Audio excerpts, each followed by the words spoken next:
دور بس کنڈکٹر تھا۔ محلے کی سب عورتیں دیور کی بس کی سواری کرتی، مگر مجھے دیور کی بس میں سواری کرتے شرم آتی تھی۔ لیکن ایک بار نہ چاہتے ہوئے بھی مجھے دیور کی بس میں سواری کرنا پڑ گئی۔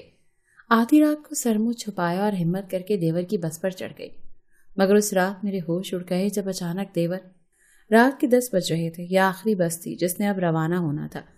اگلی بس کل صبح ہی آنے والی تھی، جبکہ میرا جانا آج رات ہی ضروری تھا۔ مجھے سمجھ نہ آیا کہ میں کیا کروں۔ میں اس بس میں سفر نہیں کرنا چاہتی تھی اور دوسرا کوئی طریقہ بھی نہیں تھا۔ کتنی دیر میں بس اسٹیشن پر کھڑی یہی سوچتی رہی، پتہ نہیں دیور کو بھی آج اسی بس میں سوار ہونا تھا، اور جس بس میں دیور ہوتا میں کبھی اس میں سواری نہیں کرتی تھی۔ پر اس وقت میں مجبور تھی، سمجھ نہیں آ رہا تھا کیا کروں۔ کتنی دیر سوچتی رہی اور جب دیکھا کہ بس چلنے والی ہے، میرے ذہن میں اچانک ایک خیال آیا۔ میں نے دوپٹے سے نقاب کیا اور بڑی سی چادر لے کر اپنا کپڑوں کا چھوٹا سا بیگ اٹھا کر بس میں سوار ہو گئی۔ میرا دل تیزی سے دھڑک رہا تھا۔ آج میری چھٹی اس کسی انہونی کی پیشن گوئی کر رہی تھی، پر میں رک نہیں سکتی تھی۔ میری ماں اسپتال میں اپنی آخری سانسیں لے رہی تھی اور میں ان کے پاس جلد از جلد پہنچنا چاہتی تھی، اسی لیے مجھے رات کا سفر کرنا پڑ رہا تھا۔ جیسے ہی میں بس میں سوار ہوئی، سامنے ہی دیور کھڑا تھا۔ آدھی بس میں سواریاں بیٹھی تھیں اور آدھی خالی تھی۔ سواریوں میں عورتوں کی تعداد کم اور مرد زیادہ تھے۔ مجھے ڈر لگ رہا تھا کہ کہیں دیور مجھے پہچان نہ لے، پر اس نے میری طرف نہیں دیکھا۔ وہ سگریٹ کے کش لگاتا پیسے گن رہا تھا۔ میں بار بار اسے دیکھ رہی تھی اور پھر تیز تیز چلتی پیچھے جا کر ایک خالی سیٹ پر بیٹھ گئی۔ میری پیچھے والی سیٹ پر 2 عورتیں بیٹھی تھیں۔ دیور اپنے کام میں لگ گیا، جبکہ میں بیٹھ کر دل ہی دل میں دعائیں کرنے لگی کہ یا اللہ، آج مجھے خیریت سے میری منزل تک پہنچا دے۔ آہستہ آہستہ کوئی ایک آدھ سواری آ کر بس میں بیٹھ جاتی اور جب کچھ بولتا تو میری ساری جان نکل جاتی۔ کچھ ہی دیر گزری کہ اچانک میرے پیچھے بیٹھی عورتیں باتیں کرنا شروع ہو گئیں۔ وہ بہت آہستہ آہستہ آواز میں بول رہی تھی، پر ایک عورت ہونے کے ناطے میرے کان بہت تیز تھے اور ان کی آواز مجھے سنائی دینے لگی۔ جب میں نے زیادہ فوکس کیا تو مجھے احساس ہوا کہ وہ دیور کے بارے میں ہی بات کر رہی تھی۔ ان میں سے ایک کہنے لگی، میں تو سفر اس کنڈکٹر کی وجہ سے کر رہی ہوں۔ جب سے پہلی بار میں نے اسے دیکھا تھا، میرا دل اس کی مردانگی اور وجاہت پر آ گیا تھا۔ بڑا ہی دلیر مرد ہے۔ آج بھی اسی وجہ سے رات کا سفر کر رہی ہوں تاکہ پوری رات مجھے اسے دیکھنے کا موقع ملتا رہے۔ اس کا اشارہ دیور کی جانب تھا۔ یہ سن کر میں حیران رہ گئی۔ تبھی دوسری بولی کہ یہ صرف تمہارا حال نہیں ہے، اس علاقے کی 70% عورتیں اس بس کنڈکٹر پر دل و جان سے فدا ہیں۔ سنا ہے یہ ایک ہاتھ مار کر بڑے بڑوں کو گرا دیتا ہے۔ میں نے دیکھا تو نہیں، لیکن آج میری دعا ہے کہ مجھے ایسا کوئی نظارہ دیکھنے کو مل جائے اور میں بھی کسی دلیر مرد کو دیکھ لوں۔ ان کی باتیں سن کر میرا دماغ پکنے لگا۔ بھلا دیور میں ایسا کیا تھا جو عورتوں سے اتنا پسند کرتی تھی اور اس کی بس کی سواری کے لیے مری جاتی تھی؟ اونچا لمبا قد اور مضبوط جسم ہونا کوئی خاص بات ہے کیا؟ یہ سوچتے ہوئے میں نے دیور پر نظریں جمائیں۔ 6 فٹ سے نکلتا قد، کثرتی بازو اور چہرے پر گھنی مونچھیں۔ بلا شبہ وہ کسی بھی عام لڑکی کا خواب ہو سکتا تھا، پر اس کے ہونٹوں میں دبا سگریٹ اور اس کے کالے ہونٹ دیکھ کر مجھے اس سے الجھن ہوتی تھی، بلکہ اس نے جو میرے ساتھ بچپن میں کیا تھا اس کے بعد تو مجھے اس سے نفرت ہو گئی تھی۔ دیور اور غیر نہیں، میری پھپھو کا ہی بیٹا تھا۔ وہ مجھ سے 7 سال بڑا تھا۔ مجھے آج بھی وہ رات یاد تھی جب دیور نے وہ غلیظ حرکت کی تھی اور اسے اس کی حرکت کی وجہ سے گھر سے نکال دیا گیا تھا۔ اس واقعے کو آج 15 سال گزر چکے تھے۔ آج بھی میں دیور سے اتنی ہی نفرت کرتی ہوں جتنی 15 سال پہلے کرتی تھی، جب اس نے میری عزت پر ہاتھ ڈالا تھا۔ 15 سال پہلے تک دیور میرے خاندان کا مشہور ترین لڑکا تھا۔ وہ 22 سال کا تھا اور میں 15 سال کی۔ وہ قد میں سب سے لمبا تھا۔ وہ فٹ بال کا کھلاڑی تھا اور کالج جایا کرتا تھا۔ اس کے اونچے لمبے قد اور صاف گوری رنگت کی وجہ سے خاندان کی سبھی لڑکیاں اسے پسند کرتی تھیں، جبکہ اس کی ذہانت اور نیک نیتی کی وجہ سے خاندان کے سب بڑے چاہتے تھے کہ وہ ان کا داماد بنے۔ میں اس وقت چھوٹی تھی، پر اتنی چھوٹی نہیں کہ نازک جذبات کو سمجھ نہ پاتی۔ جب میں نے پہلی بار اسے فٹ بال کھیلتے دیکھا تو میرا دل بھی دھڑکنے لگا، اور جب وہ کھیل کے دوران نماز پڑھنے گیا تو وہ میرا آئیڈیل بن گیا۔ اور اس وقت مجھے اندازہ نہیں تھا کہ ہر چمکنے والی چیز سونا نہیں ہوتی، اور لوگ جیسے نظر آتے ہیں ویسے تو بالکل بھی نہیں ہوتے۔ لوگوں نے خود کو اچھائی کے لبادے میں چھپا رکھا ہوتا ہے، خاص طور پر مردوں نے۔ وہ آپ کے سامنے اچھے بن کر آتے ہیں اور موقع ملتے ہی آپ پر کسی بھوکے شیر کی مانند جھپٹ پڑتے ہیں۔ ایسا ہی کچھ میرے ساتھ ہوا تھا۔ میں جو دل ہی دل میں اس کے خواب دیکھنے لگی تھی، نہیں جانتی تھی کہ کس آنکھ کی جانب جا رہی تھی۔ میں خاندان کی باقی لڑکیوں سے الگ تھی۔